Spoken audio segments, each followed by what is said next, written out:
30 seconds to have an average, one number. 30 seconds.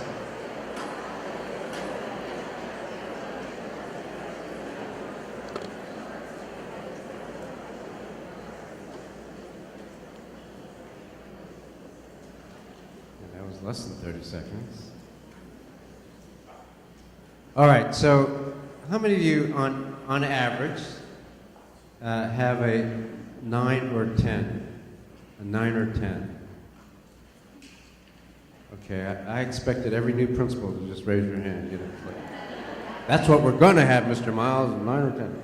Okay, how many of you had a 7 or 8? Good, and how many of you had a 5 or 6? Okay, so that's good. Work on those things. These are things, you know, if you go around the country looking at the best schools, or even in Dallas ISD, and you look at what our best schools do, the ones that are getting good growth, have a positive culture, they're doing these things here. They're doing these things here. So those of you who are thinking about your new school building or kind of reinvigorating your school for this coming year, think about how you can manifest those things that were on the slide. Now, I've said this before, so in the end of the day, principals, you are responsible for 3 big things. Yes, we have a concept paper, a thick one, that says these are all the things you're responsible for. And if we really wrote down everything you're responsible for, it's like in 3 or 4 volumes, right? Really thick volumes, so we can't do it. Well, let's break it down. There's 3 things that you need to attend to. 1 is student achievement results.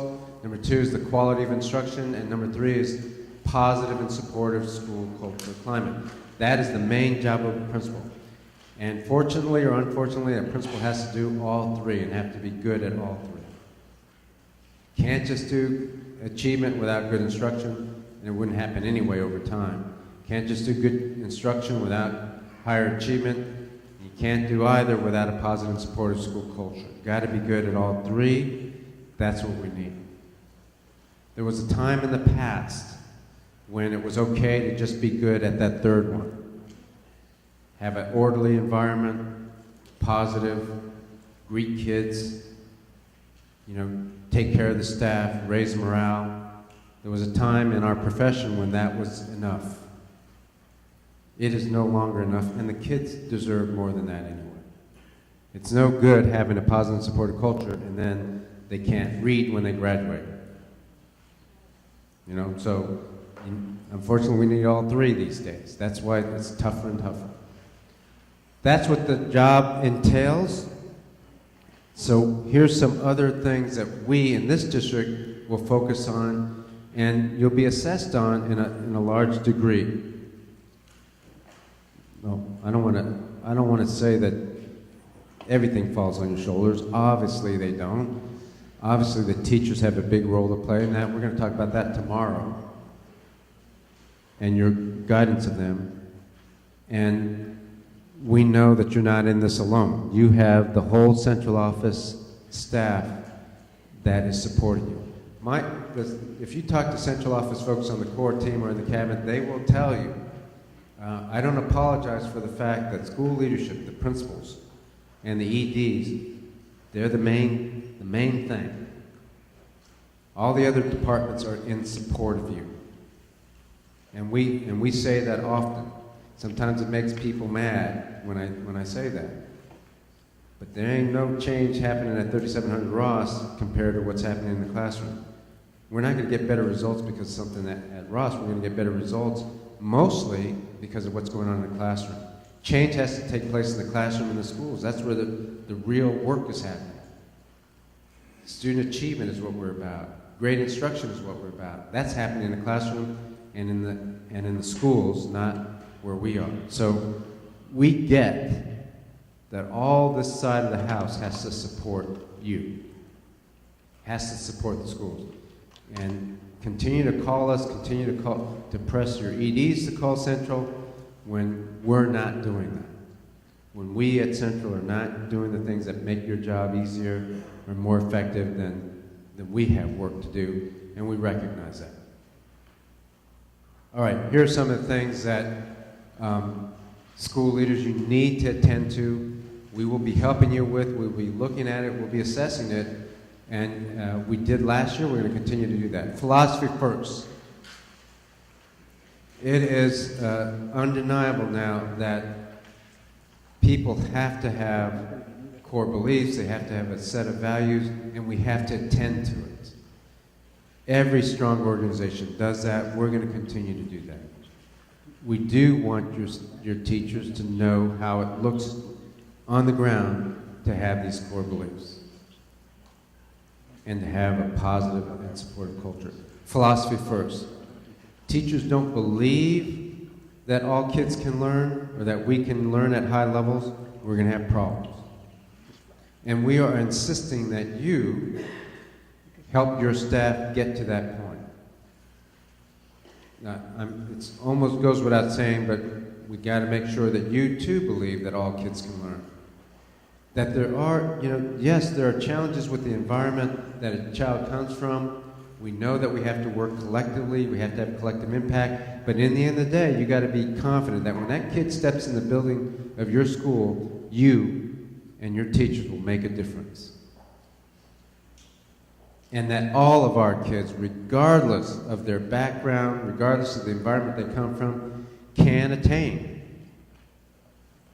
If we hear things like, 15 ACT, that's the highest we can do, Mr. Miles. These poor kids can't. No, that is not what we want to hear from teachers. We want to hear, yes, it may be 15 this year, but because we have the gunness and the skill, we're going to raise that. We're going to beat the average in the state. And then we're going to beat the average in the nation. Then we're going to do even more than that. Because we are teachers. That's the first thing. Core beliefs, philosophy first. We need you to work on that. Turn your partner 30 seconds. How strong are your core beliefs among your staff, and what is your plan to make sure that's happening this year even stronger than it was last year? Go ahead, talk to your neighbor. Just a minute, quickly.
Okay.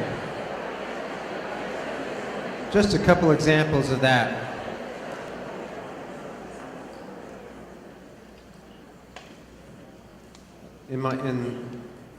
Several years ago, I had a principal who got some teachers together, a new teacher and several other more experienced teachers in a room, and it was really well done. And they just had a conversation back and forth, very informal, about what the core beliefs meant to them and how that manifested themselves in their classrooms or their behavior. They had a very general discussion. It wasn't scripted, but they had the presence to film it. And then they put it on their website, and they had a session with just the new teachers, and they said, this is what the core beliefs mean to our school. This is what it means. Take a look at that. And they had a discussion about it. And it was a great way to introduce core beliefs, values of that school to a new team, inculcating them to the way that school works.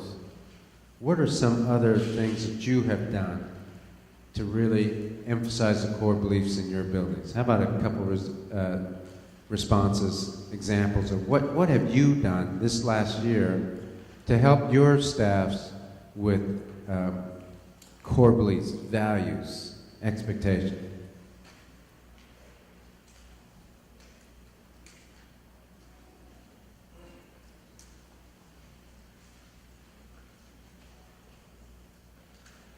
I know some of you did some really good work, so what did you do? Yeah, go ahead. At the end of the year in May, I attended our Peter Patterns graduation, and I brought these Victorian to our campus, and you know, he just showed up in shorts, and a lot of our staff didn't know who he was, and so he had attended 1 year at our campus, and I mean, staff was just kind of shocked when I told him he was Victorian, and he was getting a free ride to college. And so they kind of identified and reinforced their core beliefs, and it demonstrated that we do have a purpose on the kids we serve. Because you just never know once they leave our campus where they'll end up. That's a great, I'll repeat a little bit for those of you who didn't hear. But he had the salutatorian come back after graduation to the staff, and the staff was still around, and talk about the successes that student had, and then talk to the staff about how our kids can learn, they can grow. They were surprised, the staff was surprised that this student was a salutatorian, but even with all the obstacles, they could see the fruits of their labor. And that reminds me of another strategy, and that is to use students. Had another principal at one of the early staff meetings, brought 4 or 5 kids in to sit with different groups of teachers, and they talked about what the core beliefs meant for them and their education. And how, you know, what does it mean when we say no excuse for poor quality instruction from a student's lips with teachers, non-threatening because it's just small groups, kids giving their own perspective on the beliefs. It's a great technique to use kids. Good idea. Give me another example of what you do. Go ahead, Tim. Along the lines of students as well as philosophies in school, we create student core beliefs that are aligned with staff core beliefs, and we facilitate student core belief exercises. So, for example, number 1 is my main purpose is my academic achievement when I am at school. There's no excuse for not being respectful, responsible, and ready to learn. So they're aligned with the teacher core beliefs, and we do core belief exercises with them as well to show them how to manifest those behaviors. I love that. That's cool. Did you hear that back there? All right, let me. Yeah, go. That.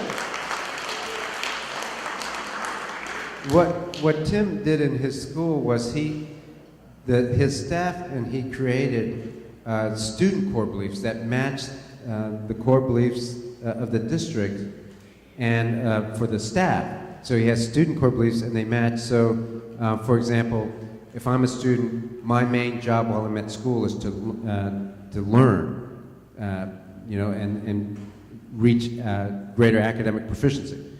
Number 2, there's no excuse for me not being respectful, learning, doing my best work, things like that. I mean, so he created core beliefs that are matching the district, and then they had a discussion about that with the kids about how it manifests itself. So it's not just words on a piece of paper. But I could see how the staff would bounce off that and it'd be reflective to them when the students are behaving the same values that you want your staff to do. Very reinforcing.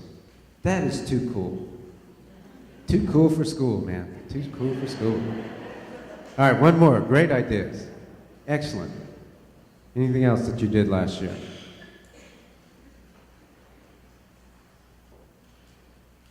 Okay, so as we go forward, though, share with your colleagues when you get a chance what those good ideas are, what the great schools do to help reinforce the core beliefs. All right, let's go on to number 2.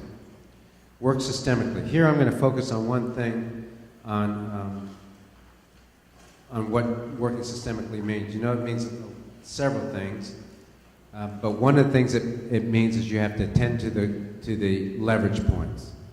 So, is your school doing a whole bunch of things? Now, the assistant supes and executive directors are going to approve your action plans, and one of the things on the action plan is focus on the leverage points.